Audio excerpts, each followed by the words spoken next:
question I want to approach today is, can someone who is primarily empathetic, wired up in a way that's more oriented towards helping others, being nice, they're very conscientious, can these people descend into narcissistic-like behavior under pressure or stress?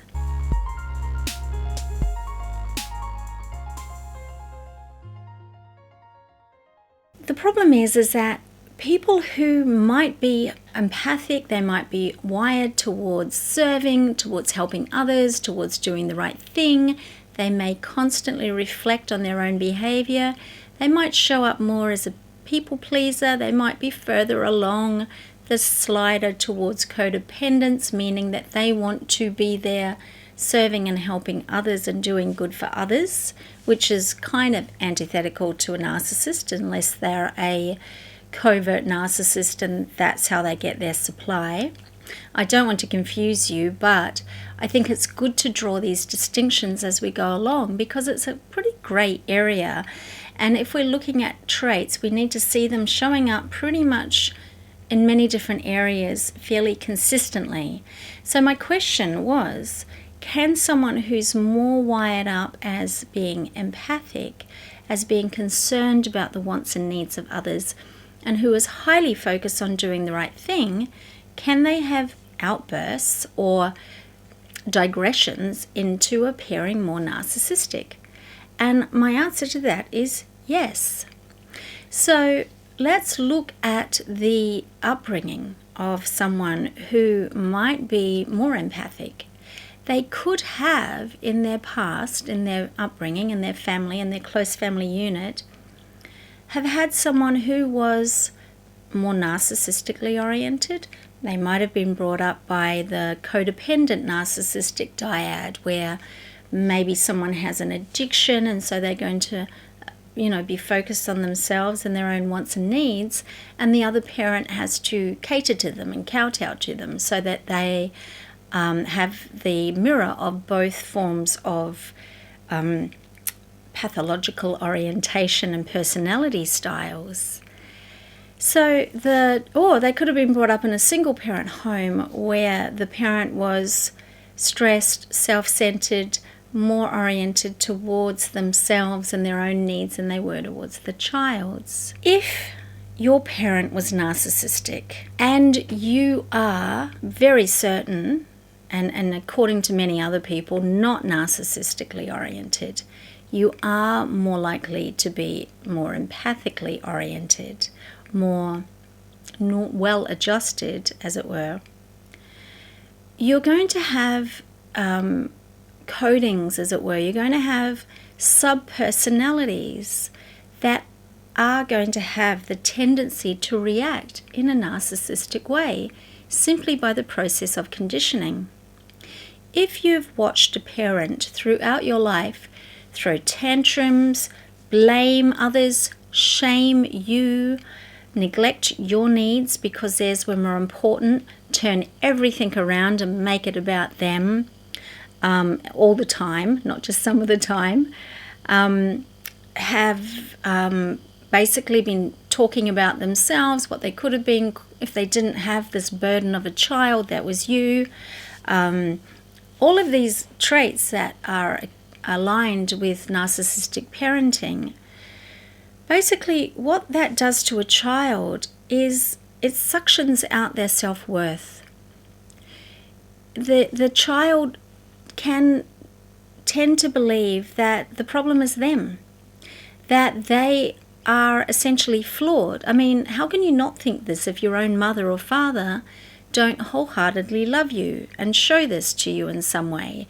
They don't have to be oozing with it. They can be just doing a good enough job. But if they're blaming you for things that go wrong, if they're using you like a confidant to listen to their tawdry adult secrets that you shouldn't be exposed to, they're not protecting you. It's all about them, and they're overflowing into your life. They're not allowing you to form good boundaries. All of these conditions are going to create little like vortexes in your personality where, although you might be wired up toward being more well-adjusted and empathic, the woundings that are created by the narcissistic parents' judgments, shouting constant shifts in mood, shaming you, and that kind of sucks out your self-worth, blaming you, making you feel like a burden, or putting you on a pedestal and then tearing the pedestal out from under you.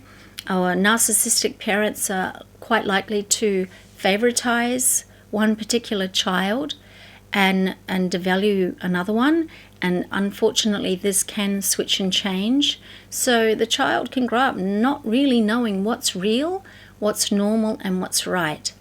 But thanks to growing up in a social environment, going to school, they learn. And if they've got the seeds of good, healthy empathy within them, maybe perhaps just by virtue of who they are, they can develop these.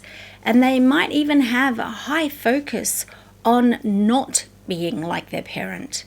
They might spend an awful lot of time and energy double thinking what they have said or done to ensure that it's not damaging another person, because they know how it feels to be hurt.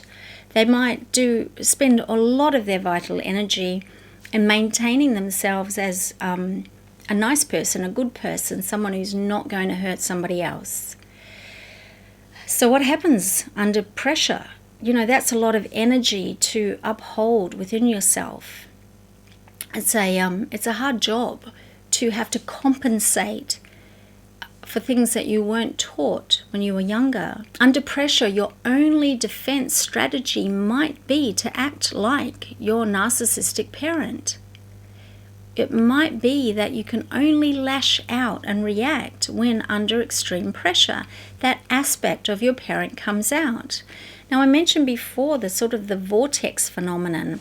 If we look at a whole, healthy, functioning child that grows into an adult, they're fairly, there's a lot of integrity to them. They're integrated. There's not too many blind spots. They don't have to work too hard to be who they are and to be a essentially decent person. But when they had role modeling, which was far less than favourable, that was distracting, disturbing, disorienting, destabilizing, they have to work harder to make sure that they are a good person, particularly if they were told they were not a good person. And I mentioned before that the shame can suck out the self-worth. If you were shamed, if you were told you were a burden, if you were told you were too much, this is a repeated thing. It's not a parent getting exhausted every now and then and going, I just can't do this right now. It's an ongoing message. You know it if you've had it. You've had a parent who never puts you as a center of the world at any time. They always made sure that you knew that what they were doing for you was tiresome and burdensome. They didn't show you and fill you up with love and joy and play and telling you and letting you know that you were special and cherished in the times when they did have enough time and energy. If they had their own time and energy, they'd go and spend it on themselves, doing something that they wanted. So it was very focused in on the parent. So the child, if you were one of these kids, you'll learn that you're kind of in the way, and that if you are getting attention, then you better be grateful for it. And so what I'm saying is that the personality trait of lashing out, of complaining, of shaming or blaming another, of being defensive, of getting angry, you've basically learnt it by watching your parent. Now, you might have made a conscious decision that that is no way that you want to behave. But when you're tired, pressured, your life is not going well, you're at risk of losing something really important, like perhaps a relationship or a partner or the potential of one. You might have trouble at work, like the world's problems could be caving in on you. And so your better judgment disintegrates and you regress to the strategies that you observed when you were growing up. And under those conditions, lashing out, getting defensive and reacting or being triggered in the way that a narcissist does act is highly likely. So you might, under a big argument, you might point fingers, you might get defensive, you might, well, you did that, you might regress to a self that you don't really even know, that you don't identify with. You might have a blind spot around this behavior until you come out of the argument, until you come back into your better self and look back on the argument and go, oh my goodness, I can't believe I said that. Oh Lordy, I've caused some problems now. And while it might not be in your awareness at that time that you were displaying learnt behavior, you might be able to understand that on analysis. The thing is that these aspects had been observed so many times in childhood that they are part of your conditioning. And they're kind of subsectioned off into a subself. And it's as if the integration where you could have become someone who could have managed arguments fairly reasonably, if that's a possibility.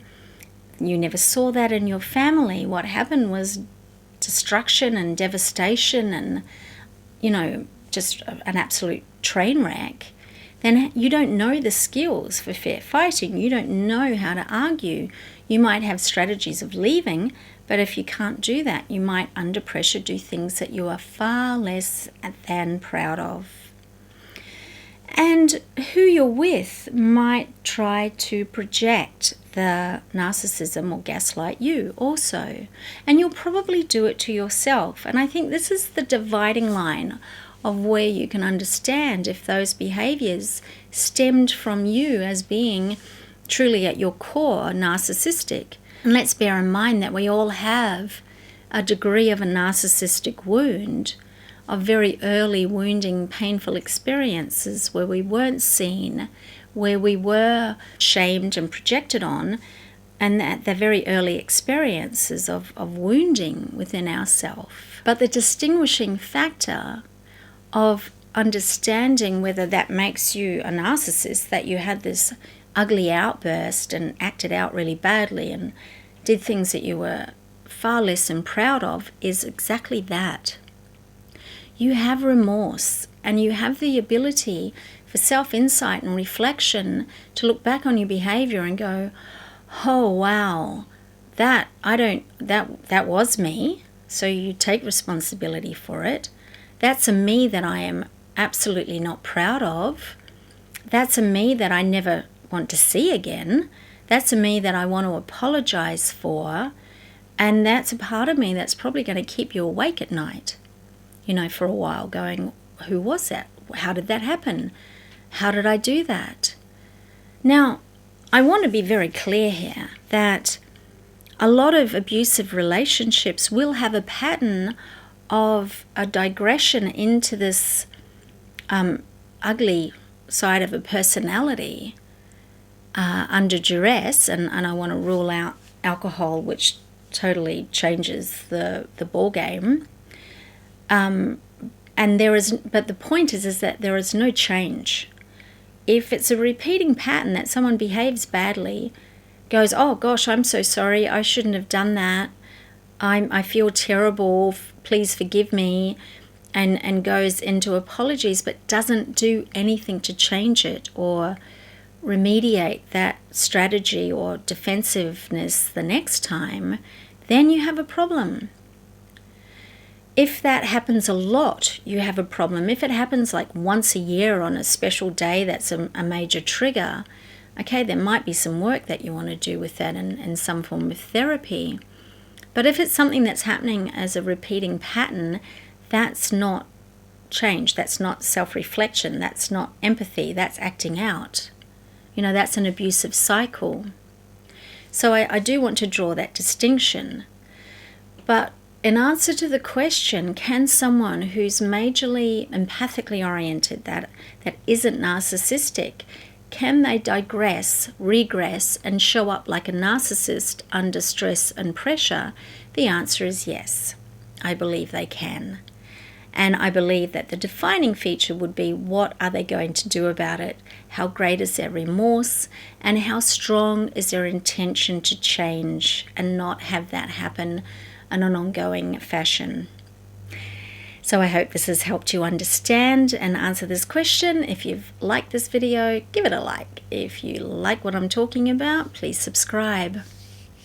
And thanks for spending your time with me now.